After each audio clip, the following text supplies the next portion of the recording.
Dari Widi Widana dulu sering wawancara, termasuk podcast pertama, itu jarang dia mau ketawa, jarang tuh kalem banget.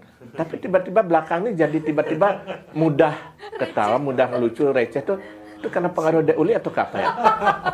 Orang-orang kebanyakan nggak tahu mungkin ya sisi recehnya Blitut, karena dia orangnya tuh nggak bakalan receh dengan orang yang tidak dia kenal.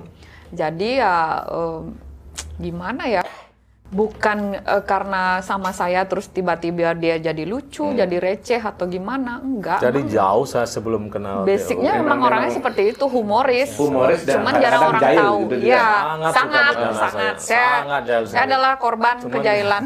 Sering cuma dengan orang yang saya sudah sangat kenal. Hanya orang terkenal kan. Contoh kejailannya apa yang pernah? Misal nih, kemarin kita beli kacang, terus dalam toples itu dia bilang ada undian. Nah, gobloknya saya percaya. Saya aduk-aduk itu kacang. Sampai ini katanya nanti dalamnya tuh ada uang 100 ribuan gitu.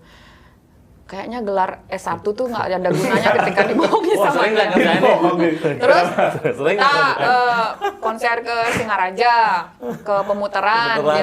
Terus ada pelampung yang mengambang.